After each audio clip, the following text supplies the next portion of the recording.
saya Maharani Liviana Angelika dari 10 MIPA 3. Nah, pada video kali ini saya ingin menjelaskan tentang interaksi antar komponen pada suatu ekosistem. Nah, ekosistem yang akan saya angkat adalah ekosistem pada bioma sabana. Berikut ini adalah miniatur yang sengaja saya rancang untuk merepresentasikan ekosistem pada bioma sabana.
Baik, sebelum memasuki materi inti, saya akan menjelaskan beberapa hal yang terkait dengan miniatur yang ada di sebelah saya saat ini.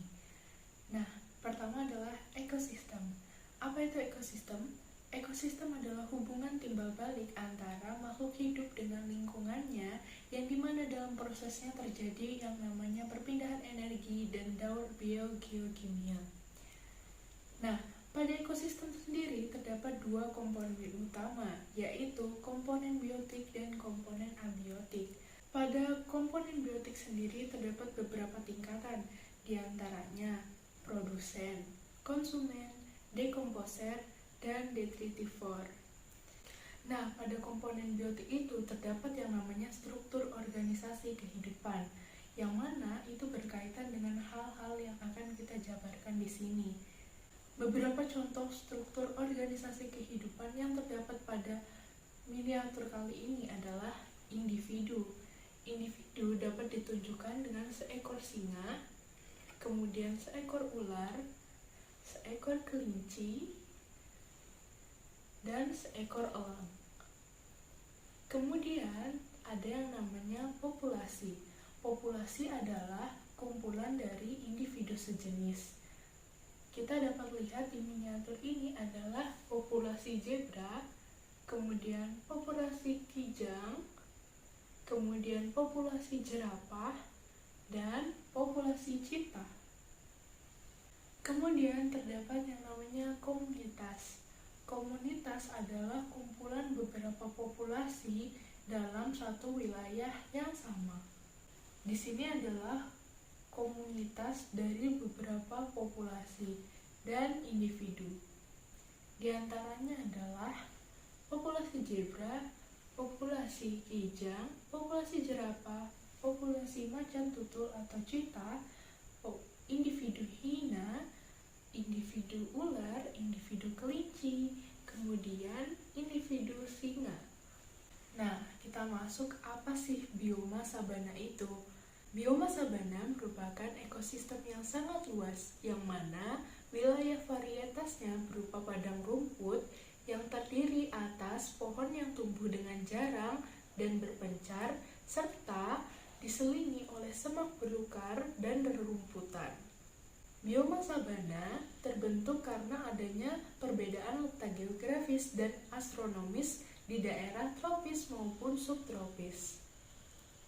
Curah hujan di bioma sabana tidak terlalu tinggi, yakni berkisar 90 hingga 150 cm per tahunnya. Apabila kita melihat bioma sabana dengan bioma stepa, mungkin sekilas mereka sangatlah mirip, tetapi mereka sangatlah berbeda. Mengapa demikian? Karena bioma sabana merupakan padang rumput yang terdapat kumpulan pohon besar, sedangkan bioma stepa merupakan padang rumput yang mana tidak ada kumpulan pohon besarnya sama sekali. Jikalau ada pohonnya pun tidak terlalu banyak. Kita akan membahas tentang rantai makanan. Rantai makanan diartikan sebagai proses di mana makhluk hidup saling makan-memakan secara linear dengan arah dan urutan tertentu dengan tujuan untuk melangsungkan kehidupannya. Rantai makanan juga diartikan sebagai perpindahan energi dari sumber daya tumbuhan ke deretan seri organisme melalui jenjang makan. Berdasarkan kedua pendapat tersebut, kita dapat menarik kesimpulan bahwa rantai makanan adalah proses interaksi makan dan dimakan dengan urutan dan tingkatan tertentu yang mana dalam proses terjadinya terdapat perpindahan energi antar tingkat trofiknya.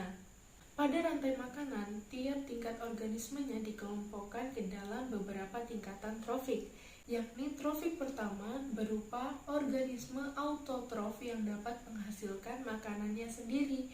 Contohnya adalah tumbuhan dan rerumputan. Pada miniatur ini yang termasuk ke dalam trofik 1 adalah pohon dan rumput. Kemudian trofik kedua. Trofik kedua berupa organisme heterotrof herbivora, yang mana organisme ini memakan langsung produsen atau tumbuhan, atau organisme pada trofik pertama. Dalam miniatur ini, organisme yang termasuk ke dalam trofik kedua ialah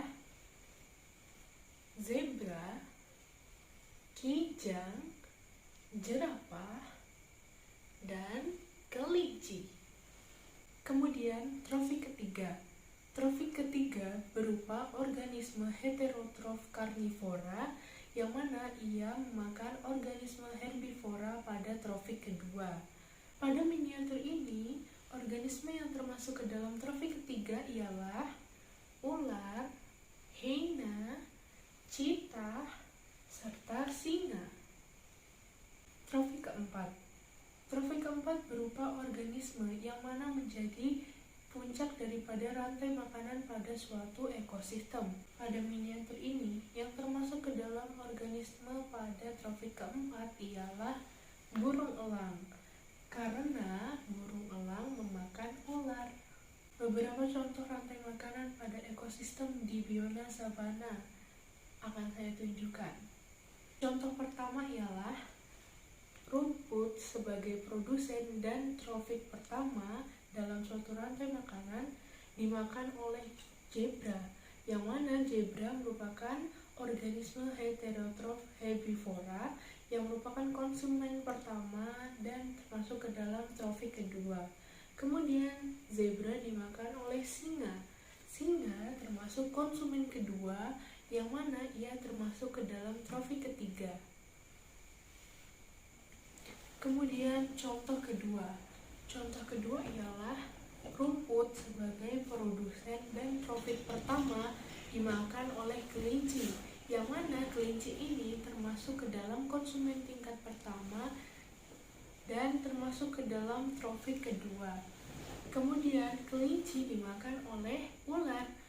Ular termasuk konsumen kedua, yang mana ia juga termasuk ke dalam trofik ketiga. Kemudian ular dimakan oleh elang. Elang termasuk konsumen ketiga atau konsumen puncak, yang mana ia termasuk ke dalam trofik keempat. Kemudian terdapat aliran energi. Aliran energi dapat diartikan sebagai perpindahan energi dari satu trofik ke trofik berikutnya. Pada proses perpindahan energi, selalu terjadi pengurangan jumlah energi setiap melalui tingkat trofik makan-memakan. Sesuai dengan hukum kekekalan energi, energi tidak dapat dimusnahkan ataupun diciptakan, namun energi dapat diubah bentuk ke bentuk energi lain, seperti energi kimia, energi mekanik, energi kinetik, energi gerak, ataupun energi panas. Nah, perubahan bentuk energi ini disebut dengan transformasi energi. Sumber energi utama adalah matahari, yakni energi cahaya. Yang mana energi cahaya ini akan masuk ke komponen biotik karena diserap oleh organisme fotosintetik yang nantinya akan diubah menjadi energi kimia dalam bentuk senyawa C6H12O6 dari hasil fotosintesis. Energi mengalir dari produsen ke konsumen tingkat 1 hingga ke konsumen tingkat akhir melalui rantai makanan. Dalam perpindahan energi, sekitar 80% hingga 90% energi potensial kimia dari tiap trofiknya akan menghilang karena terjadinya proses transformasi energi kimia menjadi energi gerak ataupun energi panas. Nah, apabila konsumen puncak mati, maka energi pada hewan tersebut akan diserap dan dibebaskan ke alam oleh detritivor. Nah, dari penjabaran perpindahan energi tadi, kita dapat menarik kesimpulan bahwa semakin tinggi trofik dari suatu organisme, maka semakin kecil energi yang akan ia dapat. Nah, sekarang kita masuk ke dalam materi jaring-jaring makanan. Jaring makanan merupakan sekumpulan rantai makanan yang saling berhubungan dalam suatu ekosistem. Nah, jaring makanan menunjukkan hubungan makan dan dimakan yang dibentuk untuk kelangsungan hidup makhluk hidup di setiap populasi. Singkatnya, jaring makanan merupakan rantai makanan dalam bentuk kompleks. Saya akan menjelaskan jaring-jaring makanan yang terdapat dalam miniatur yang saya buat.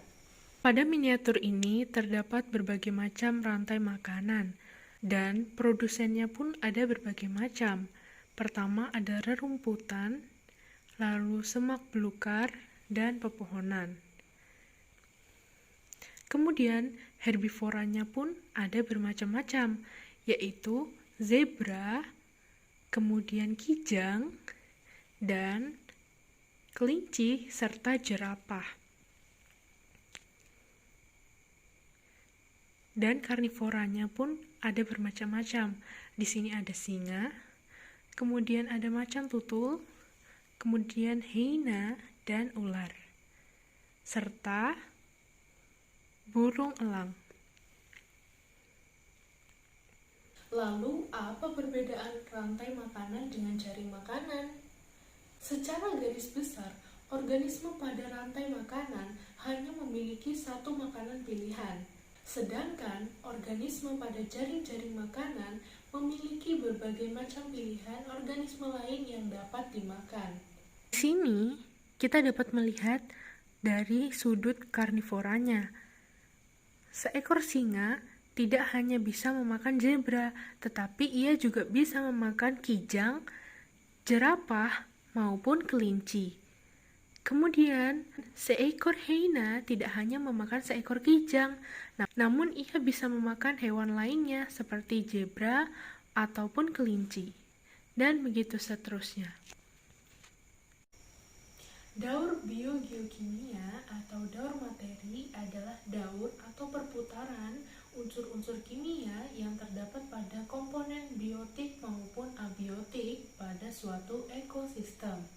Daur ini terjadi sejak kemunculan makhluk hidup pertama di dunia, yang mana makhluk hidup dapat mengambil zat-zat yang dibutuhkan dari lingkungannya serta membuang zat-zat sisa yang tidak dibutuhkan oleh tubuhnya lagi ke lingkungannya. Jika daur ini berhenti, maka kehidupan pun akan berhenti. Saya akan menjelaskan dua daur biogeokimia yang terdapat pada miniatur yang saya buat, yaitu daur karbon dan oksigen serta daur fosfor. Pertama, saya akan menjelaskan daur karbon dan oksigen. Daur karbon dan oksigen terdiri dari dua daur yang berbeda, yakni adalah daur karbon dan daur oksigen. Namun, mereka menjadi satu kesatuan dikarenakan mereka saling berkaitan.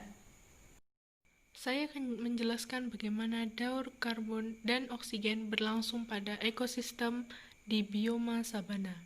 Tanaman dan organisme fotosintetik lainnya memerlukan makanan untuk bertahan hidup.